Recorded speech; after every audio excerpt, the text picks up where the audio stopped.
Thrissur Nehru engineering കോളേജിലെ വിദ്യാർത്ഥി ജിഷ്ണുവിന് നീതി തേടിയുള്ള പീപ്പിൾ TV ഹാഷ്ടാഗ് ക്യാമ്പയിൻ പൊതുസമൂഹം ഏറ്റെടുത്തു. ജിഷ്ണുവിന്റെ മരണത്തിൽ വ്യാപക പ്രതിഷേധമുയർന്നു. കോളേജിലേക്ക് വിദ്യാർത്ഥി സംഘടനകൾ നടത്തിയ മാർച്ചിൽ സംഘർഷമുണ്ടായി. എഞ്ചിനീയറിംഗ് വിദ്യാർത്ഥി ജിഷ്ണു ആത്മഹത്യ ചെയ്ത തൃശൂർ പാമ്പാടി നെഹ്റു കോളേജിലാണ് വൻ വിദ്യാർത്ഥി പ്രതിഷേധം ഇരമ്പിയത്. SFI, AISF, KSU ഉൾപ്പെടെയുള്ള സംഘടനകൾ നടത്തിയ പ്രക്ഷോഭത്തിൽ 1000-നടുത്ത് വിദ്യാർത്ഥികളാണ് പങ്കെടുത്തത്.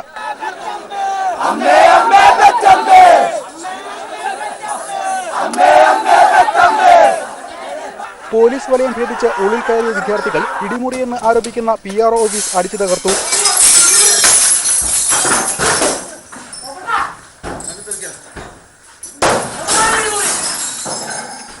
ജിഷ്ണുവിന് നീതി തേടി പീപ്പിൾ TV ആരംഭിച്ച ക്യാമ്പയിന് പിന്നാലെയാണ് മാനേജ്മെന്റ് പീഡനത്തിനെതിരെ പ്രതിഷേധവുമായി വിദ്യാർത്ഥികൾ രംഗത്തെത്തിയത്.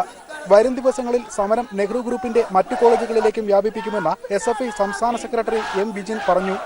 ഒരു ജിഷ്ണു ആവർത്തിക്കപ്പെടാതിരിക്കാനുള്ള സമരത്തിന് SFI തുടക്കം കുറിക്കുകയാണ്. അരാഷ്ട്രീയ ക്യാമ്പസുകളെല്ലാം രാഷ്ട്രീയവൽക്കരിക്കാൻ, രാഷ്ട്രീയമില്ലാത്ത ക്യാമ്പസുകളിലാണ് ഗുണ്ടകളെ ഉപയോഗിച്ച് മാനേജ്മെന്റുകൾ ഭരണം നടത്തുന്നത്, അനധികൃതമായ ഫീസ് വാങ്ങിക്കുന്നത്, ഇടിമുറികൾ ഉണ്ടാക്കുന്നത്. അതിനെതിരായിട്ടുള്ള ഒരു സമരം ശക്തമായി SFI ഏറ്റെടുക്കും. കേരളത്തിലുടനീളമുള്ള ക്യാമ്പസുകളിൽ ഏറ്റവും ശക്തമായ സമരത്തിന് തുടക്കം കുറിക്കുക തന്നെയാണ് SFI ചെയ്യുന്നത്. സമരത്തിനിടെ പോലീസ് ജീപ്പ് തകർത്ത KSU പ്രവർത്തകർക്ക് ലാത്തിചാർജിൽ പരിക്കേറ്റു. നാളെ KSU സംസ്ഥാന വ്യാപകമായി വിദ്യാഭ്യാസ ബന്ദിന് ആഹ്വാനം നൽകി. സംഘർഷ സാധ്യത കണക്കിലെടുത്ത കോളേജിന് വൻ പോലീസ് സുരക്ഷ ഏർപ്പെടുത്തി. News bureau, Thrissur. ജിഷ്ണുവിന്റെ മരണത്തിൽ ദുരൂഹത വർദ്ധിക്കുകയാണ്. ജിഷ്ണുവിന്റെ ശരീരത്തിൽ മുറിവേറ്റ പാടുകൾ ഉള്ളതായും കോളേജിലെ ഇടിമുറിയിൽ ജിഷ്ണുവിനെ കയറ്റിയതായും സൂചനയുണ്ട്. സംഭവം നടന്ന് അരമണിക്കൂർ ശേഷം സീനിയർ വിദ്യാർത്ഥികളുടെ വാഹനത്തിലാണ് ജിഷ്ണുവിനെ ആശുപത്രിയിൽ എത്തിച്ചത്. പാമ്പാടി നെഹ്റു കോളേജ് വിദ്യാർത്ഥി ജിഷ്ണുവിന്റെ മരണത്തിൽ കൂടുതൽ ദുരൂഹതകളാണ് ഉയരുന്നത്. ജിഷ്ണുവിന്റെ ശരീരത്തിന്റെ പല ഭാഗങ്ങളിലും മുറിവുകളുണ്ട്. ജിഷ്ണുവിനെ ഒറ്റപ്പാലം താലൂക്ക് ആശുപത്രിയിൽ പ്രവേശിപ്പിച്ച സമയത്തെ ദൃശ്യം പീപ്പിൾ പുറത്തുവിട്ടു. ദൃശ്യത്തിൽ മുഖത്തെ മുറിവ് വ്യക്തമായി കാണാം. സംഭവ ദിവസം വൈകിട്ട് ജിഷ്ണുവിനെ ഇടിമുറിയിൽ കയറ്റി മർദ്ദിച്ചെന്ന സഹപാഠികളുടെ മൊഴി ശരിവെക്കുന്ന തെളിവുകളാണ് ഇപ്പോൾ പുറത്തു വന്നിരിക്കുന്നത്. ജിഷ്ണുവിനെ ആശുപത്രിയിലെത്തിക്കുന്നതിൽ കോളേജ് മാനേജ്മെന്റ് മനഃപൂർവ്വം വീഴ്ച വരുത്തിയതായും തെളിഞ്ഞു. സംഭവം നടന്ന അരമണിക്കൂറിന് ശേഷമാണ് ജിഷ്ണുവിനെ ആശുപത്രിയിലെത്തിച്ചത്. ആശുപത്രിയിലെത്തിക്കാൻ വാഹനം അനുവദിക്കണമെന്ന സഹപാഠികളുടെ ആവശ്യം കോളേജ് മാനേജ്മെന്റ് നിരാകരിച്ചു. ഒടുവിൽ സീനിയർ വിദ്യാർത്ഥിയുടെ വാഹനത്തിലാണ് ജിഷ്ണുവിനെ ആശുപത്രിയിലേക്ക് എത്തിച്ചത്. കൂടെ ഹോസ്റ്റൽ വാർഡനും വാഹനത്തിൽ കയറിയിരുന്നു. കോളേജിന് സമീപത്തെ ആശുപത്രികളിലൊന്നും പോകാതെ ജിഷ്ണുവിനെ കിലോമീറ്ററുകൾ അകലെയുള്ള ഒറ്റപ്പാലം താലൂക്ക് ആശുപത്രിയിൽ എത്തിച്ചതിലും ദുരൂഹതയുണ്ടെന്ന് ബന്ധുക്കൾ ആരോപിക്കുന്നു. PV കുട്ടൻ, കോഴിക്കോട്. കൂട്ട അവധിയെടുത്ത IAS ഉദ്യോഗസ്ഥരുടെ പ്രതിഷേധത്തെ കർശനമായി നേരിട്ട് സർക്കാർ. IASകാരുടെ പ്രതിഷേധം ഗൗരവത്തോടെ കാണുന്നുവെന്നും IAS ഉദ്യോഗസ്ഥർക്കെതിരായുള്ള അന്വേഷണത്തിൽ ഇടപെടാനാകില്ലെന്നും മുഖ്യമന്ത്രി വ്യക്തമാക്കി. അതേസമയം IASകാർ അവധി പിൻവലിച്ച് ജോലിയിൽ പ്രവേശിച്ചു. സംസ്ഥാനത്തിന്റെ ചരിത്രത്തിലാദ്യമായി ആഹ്വാനം ചെയ്ത IAS ഉദ്യോഗസ്ഥരുടെ സമരം ചായക്കോപ്പയിലെ കൊടുങ്കാറ്റ് പോലെ കെട്ടടങ്ങി. ഉന്നയിച്ച ഒരാവശ്യത്തിനും സർക്കാർ വഴങ്ങില്ലെന്ന് ഭരണത്തലവനായ മുഖ്യമന്ത്രി പിണറായി വിജയൻ തീർത്തു പറഞ്ഞതോടെ IASകാർ സമരം പിൻവലിക്കാൻ നിർബന്ധിതരായി. രാവിലെ ചീഫ് സെക്രട്ടറി SM വിജയാനന്ദന്റെ നേതൃത്വത്തിൽ 8 മുതിർന്ന IAS ഉദ്യോഗസ്ഥരാണ് മുഖ്യമന്ത്രിയെ കണ്ടത്. പോൾ ആന്റണി വിജിലൻസ് കേസിൽ പ്രതിയായതായിരുന്നു IASകാരെ പ്രകോപിപ്പിച്ചത്. വിജിലൻസ് ഡയറക്ടർ പ്രതികാര ബുദ്ധിയോടെ പെരുമാറുന്നു എന്നാണ് IASകാരുടെ പരിവേദനം. പരാതി സശ്രദ്ധം കേട്ട മുഖ്യമന്ത്രി IASകാരുടെ വാദങ്ങളെ ഒന്നൊന്നായി ഖണ്ഡിച്ചു. ഒരു കേസിലും സർക്കാരിന് ഇടപെടാനാവില്ലെന്നും നിയമത്തിന്റെ വഴി സ്വീകരിക്കുക തന്നെ ചെയ്യുമെന്നും മുഖ്യമന്ത്രി IASകാരോട് പറഞ്ഞു. മുൻ സർക്കാരിന്റെ കാലത്ത് PWD സെക്രട്ടറിയായ TO സൂരജിനെ സസ്പെൻഡ് ചെയ്തപ്പോൾ ഇന്ന് കാട്ടിയ സമരമുറ അവലംബിക്കാത്തത് എന്തെന്ന മുഖ്യമന്ത്രിയുടെ ചോദ്യത്തിന് മൗനമായിരുന്നു IASകാരുടെ മറുപടി. കേസ് ചാർജ് ചെയ്യുമ്പോൾ വികാരമുണ്ടാവുന്നത് സ്വാഭാവികമാണെന്നും സമരം പ്രഖ്യാപിച്ചത് വഴി സർക്കാരിനെ വഴിപ്പെടുത്തി കളയാമെന്ന് കരുതുന്നുണ്ടെങ്കിൽ അത് നടക്കാൻ പോകുന്നില്ലെന്നും മുഖ്യമന്ത്രി വാർത്താമാധ്യമങ്ങളോട് പറഞ്ഞു. FIR ഇട്ട് അന്വേഷിക്കാൻ തീരുമാനിച്ചതിൻ്റെ ഭാഗമായാണ് ഈ പറയുന്ന പ്രത്യേക സമരരൂപം ഒരു കൂട്ടം IAS ഉദ്യോഗസ്ഥന്മാർ യോഗം ചേർന്ന് തീരുമാനിക്കുന്നത്. അത് ശരിയല്ല, ശരിയായ നടപടിയായില്ല എന്നത് ഇന്നെന്നെ കാണാൻ വന്ന IAS ഉദ്യോഗസ്ഥരുടെ അടുത്ത് സംസാരിച്ചിട്ടുണ്ട്. അത്തരത്തിലൊരു സമരരൂപം സ്വീകരിച്ചതിന് ന്യായീകരണവുമില്ല എന്ന് വ്യക്തമാക്കിയിട്ടുണ്ട്. സർക്കാരിനെ ഏതെങ്കിലും രീതിയിൽ പ്രത്യേകമായ രൂപത്തിൽ വഴിപ്പെടുത്താം എന്ന ഉദ്ദേശം അതിന് പിന്നിലുണ്ടെങ്കിൽ അതിനിപ്പോൾ സർക്കാർ തയ്യാറല്ല എന്ന നിലപാട് അവരെടുത്ത് വ്യക്തമാക്കിയിട്ടുണ്ട്. വിജിലൻസ് ഡയറക്ടർ ജേക്കബ് തോമസിനെ മുഖ്യമന്ത്രി ന്യായീകരിച്ചു. കോടതിയും സർക്കാരും തീർപ്പുണ്ടാക്കിയ സംഭവത്തിൽ ധനകാര്യ പരിശോധനാ വിഭാഗം അന്വേഷണം നടത്തിയതുകൊണ്ട് എന്ത് കാര്യമെന്ന് മുഖ്യമന്ത്രി ചോദിച്ചു. പ്രതിഷേധക്കാരോട് സർക്കാർ കർശനമായി പ്രതികരിച്ചതോടെ സമരവും അവധിയും പിൻവലിക്കുന്നതായി IAS ഭാരവാഹികൾ സർക്കാരിനെയും അറിയിച്ചു. എസ് ജീവൻകുമാർ, തിരുവനന്തപുരം.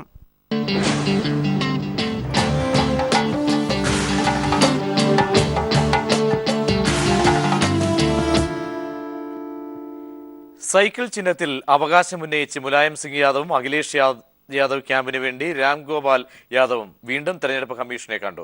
അതേസമയം അഖിലേഷുമായി പ്രശ്നങ്ങളില്ലെന്നും ഒരാൾ മാത്രമാണ് പാർട്ടിയിൽ പ്രതിസന്ധി ഉണ്ടാക്കുന്നതെന്നും രാംഗോപാൽ യാദവിനെ ലക്ഷ്യം വെച്ച് മുലായം സിംഗ് യാദവ് പറഞ്ഞു.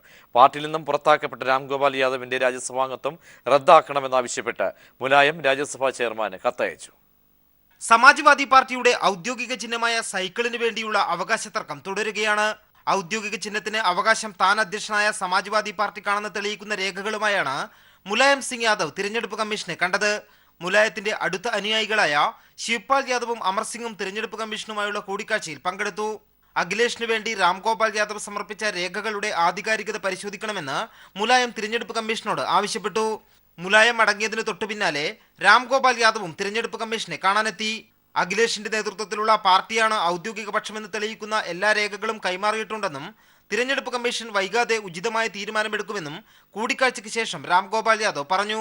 അതേസമയം പാർട്ടിയിൽ നിന്ന് പുറത്താക്കപ്പെട്ട രാംഗോപാൽ യാദവിന്റെ രാജ്യസഭാംഗത്വം റദ്ദാക്കണമെന്ന് അഭ്യർത്ഥിച്ച് മുലായം സിംഗ് യാദവ് ഉപരാഷ്ട്രപതിയും രാജ്യസഭാ ചെയർമാനുമായ ഹമീദ് അൻസാരിക്ക് കത്തയച്ചു. മകനുമായി അഭിപ്രായ ഭിന്നതയില്ലെന്നും പാർട്ടിയിൽ പ്രശ്നങ്ങളില്ലെന്നുമാണ് മുലായം സിംഗ് യാദവ് ആവർത്തിക്കുന്നത്. തിരഞ്ഞെടുപ്പ് വിജ്ഞാപനം പുറത്തിറങ്ങാൻ ദിവസങ്ങൾ മാത്രം അവശേഷിക്കെയാണ് ഇരുവിഭാഗവും ചിഹ്നത്തിനായി അവകാശവാദം ഉന്നയിച്ചിരിക്കുന്നത്. അതുകൊണ്ട് തന്നെ ചിഹ്നം ആർക്കും അനുവദിക്കാതെ മരവിപ്പിക്കുക എന്ന നടപടിയിലേക്ക് കമ്മീഷൻ കടന്നേക്കും. തിരഞ്ഞെടുപ്പ് കമ്മീഷൻ ആസ്ഥാനത്ത് നിന്നും ക്യാമറമാൻ ഗോപി കടവള്ളൂരിനൊപ്പം എം സന്തോഷ്. ഇത്തവണത്തെ പ്രവാസി ഭാരതീയ സമ്മാൻ പുരസ്കാരങ്ങൾ നൽകിയത് അനർഹർക്കെന്ന് ആരോപണം. പുരസ്കാരത്തിന് തിരഞ്ഞെടുക്കപ്പെട്ടവരിൽ ഭൂരിഭാഗവും വ്യവസായികൾ. വിശദാംശങ്ങളുമായി ജമാൽ ചേരുന്നു. ജമാൽ, എല്ലാ തവണത്തെയും അതിനു അപ്പുറത്തേക്ക് ചില മുൻവിധിയോടെ എടുത്തൊരു തീരുമാനമായി കണക്കാക്കേണ്ടി വരുമോ ഈ ഒരു പ്രക്രിയയെ?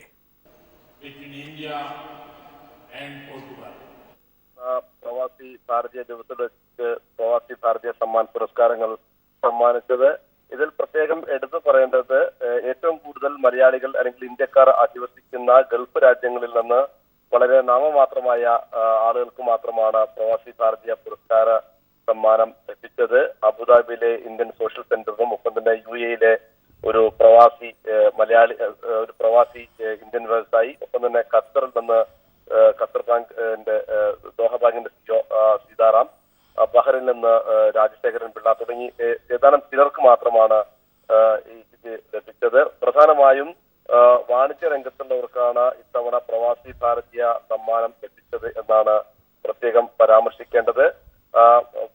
ജീവകാരുണ്യ രംഗത്തോ സാമൂഹിക രംഗത്തോ നിറസാന്നിധ്യമായി നിൽക്കുന്ന ആരും തന്നെ ഇത്തവണ ഈ പുരസ്കാര പട്ടികയിൽ ഉൾപ്പെട്ടിട്ടില്ല. മറ്റൊന്ന്, നേരത്തെ സൂചിപ്പിച്ചതുപോലെ ലക്ഷക്കണക്കിന് ഇന്ത്യക്കാർ അധിവസിക്കുന്ന ഗൾഫ് രാജ്യങ്ങളിൽ നിന്ന് കാര്യമായ ആരും 4-5 പേർ മാത്രമല്ലാതെ വന്നിട്ടില്ല ഈ 30 പേരിൽ. അതേസമയം കാനഡ, ലിബിയ, മലേഷ്യ, ഫിജി തുടങ്ങിയ രാജ്യങ്ങളിൽ നിന്ന് നിരവധി പേർ ഈ പട്ടികയിൽ ഇടം നേടിയിട്ടുണ്ട്. അതുകൊണ്ട് തന്നെ ഗൾഫ് രാജ്യങ്ങളിൽ ഇത് വലിയ ഒരു പ്രതിഷേധത്തിന് ഇടയാക്കിയിട്ടുണ്ട്, വലിയ വിവാദത്തിന് ഇടയാക്കിയിട്ടുണ്ട്. ബിസിനസ് രംഗത്ത് നിൽക്കുന്നവർക്ക് മാത്രമാണ് ഇത്തവണ പ്രവാസി ഭാരതീയ സമ്മാന പുരസ്കാരം നൽകിയിട്ടുള്ളത്. സാമൂഹ്യ രംഗത്തോ ജീവകാരുണ്യ രംഗത്തോ സജീവമായി ജമാലാണ് വിശദാംശങ്ങൾ നൽകിയത്.